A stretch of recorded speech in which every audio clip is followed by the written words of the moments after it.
Todo empieza a la edad de 4 años. Vivía en un lugar, un pueblito muy pintoresco donde era feliz, libre, podía hacer lo que quisiera. Yo me sentía como dueño de ese lugar. No tenía límites, podía ir a un lado, a otro lado, no miraba el peligro. Hasta que es donde empiezan a suceder acontecimientos de abuso sexual.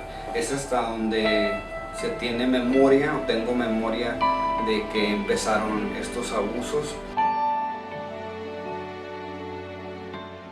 No recuerdo con exactitud cuántas veces fueron, pero fueron muchas, en repetidas ocasiones, por familiares y vecinos. Fue algo doloroso porque troncas la vida de un niño, pues. Te llevan a experimentar cosas que que tú no conoces o no quieres conocer, o no es el tiempo de conocer.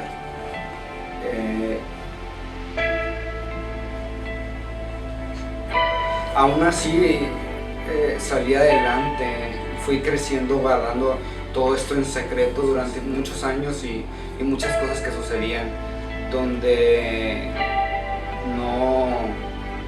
no quería recordarlas por el hecho de que me sentía sucio.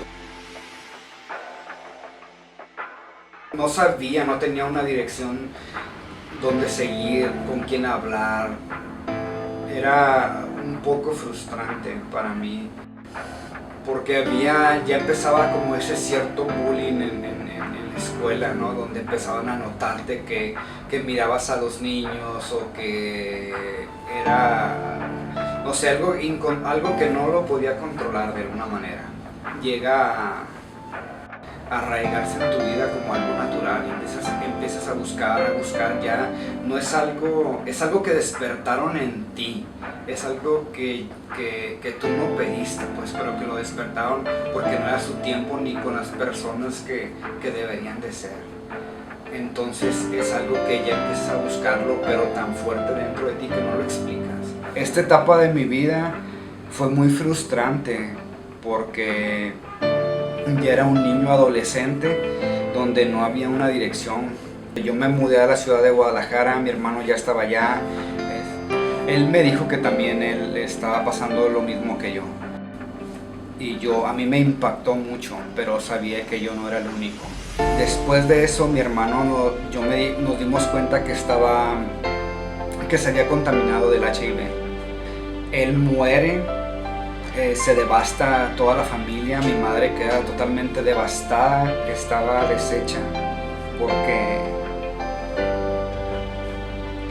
pues le habían arrebatado a su hijo. En realidad mi vida personal siempre se mantuvo muy encerrada, no la ventilé con nadie porque no sabía cómo hacerlo. Hablo con una persona psicóloga y me dice que todo es normal y bla bla, que tendría que... Trató de convencerme de que abrir las cosas y mis sentimientos los expresara, y que hablara con mi familia para que fuera aceptado, porque al final millones y millones de personas que han sido aceptadas por sus familias y por la comunidad, y que eso era normal y que no aprendiera que fuera discriminado. Viajo a la ciudad de Los Ángeles para profesionalmente crecer más, y llego y empiezo más fuerte el buscar de lo sexual con personas de mi mismo sexo. Empecé a salir a las discotecas y empecé a querer tener algo que ver con otras personas. Todo ese acoso otra vez durante toda mi carrera, donde iba, trabajaba y era acoso tras acoso. Y ya lo empezaba a ver como algo que dije yo, bueno, esto es normal, ¿o qué pasa? Finalmente empecé a obtener unos documentos falsos y empecé a salir a la ciudad de Tijuana. Cuando yo salgo a la ciudad de Tijuana empiezo a ver que hay una comunidad latina tan grande, homosexual en la ciudad, y empiezo a venir cada 8 días y seguí saliendo un par de veces a la ciudad de Tijuana. Fue donde una migrante me dijo, hay algo en ti que no sé qué es, y me impactó. Me dijo, pero voy a averiguarlo. Por fin de 8 horas encontraron que no era yo realmente esa persona y que tenía que eso. Entonces me dan la opción, puedes pasar 20 años en la cárcel o quieres ser deportado. Y yo le dije, pues quiero irme. Una persona que me ayudó, tendió la mano, en verdad fue, yo decía, esto es porque me quieres ayudar o hay algún interés, ¿no? En cierta manera. Empiezo laboralmente a crecer un poquito más. De ahí me voy con esta persona que conocí para poder trabajar en el lugar que él ya tenía establecido. En el salón había ciertas personas que venían y hablaban. Yo no las identificaba realmente bien, ¿no? Pero porque no conocía yo a la clientela de mi amigo. Pero una persona que captó mi atención, logró que yo volteara hacia ella y empecé a escuchar que ella hablaba de un amor, de un Dios. Y entonces esta persona me empieza a invitar de alguna manera a la iglesia y yo, claro que no. Llego a venir a esta iglesia donde ya ni siquiera me fijé, yo llegué, entré y recuerdo que estaba una persona predicando y hablaba de ese amor de Dios, ¿no?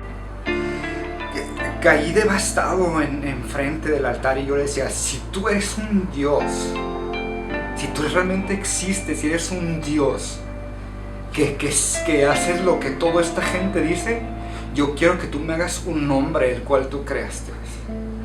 Quiero que me restaures, que hagas de mí lo que tú hiciste al principio. Yo no quiero vivir esta vida. Eso es lo que yo le decía llorando. Me acuerdo que desde adentro gemía y venían muchas cosas a mi mente. Y yo le decía, si es cierto y existes, empieza por hacer todo esto. Y recuerdo que yo necesitaba un abrazo, ¿no? Y llega una persona y me dice Dios que te abrace. Entonces yo ahí fue donde me caí y empecé a decir, o sea, wow, es real esto, ¿no? Esta parte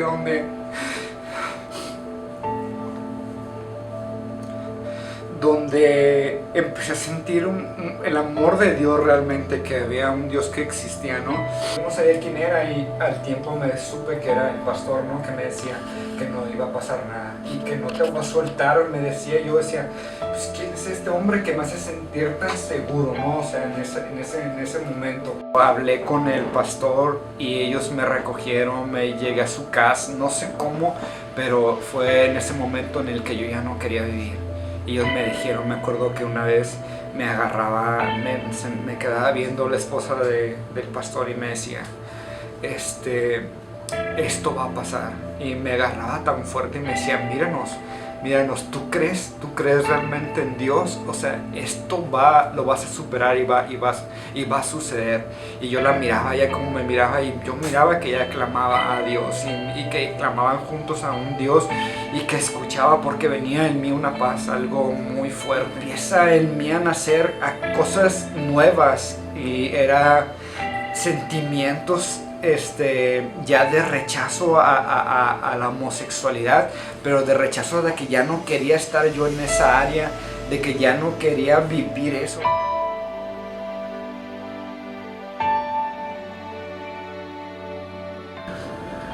No dudo que hay muchas personas que ignoran y que dicen, ¿sabes qué? Esto no es una gripa. En efecto, no es una gripa, pero yo lo experimenté y a mí nadie me lo puede contar. Que el amor de Dios, y Dios es un Dios real, es un Dios que si tú le crees puede transformar tu vida en lo que tú menos puedes imaginar, pero es algo que tú lo tienes que decidir.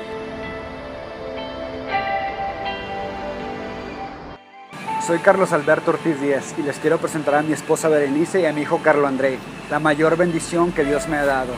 Y si Dios lo hizo conmigo, lo puede hacer contigo.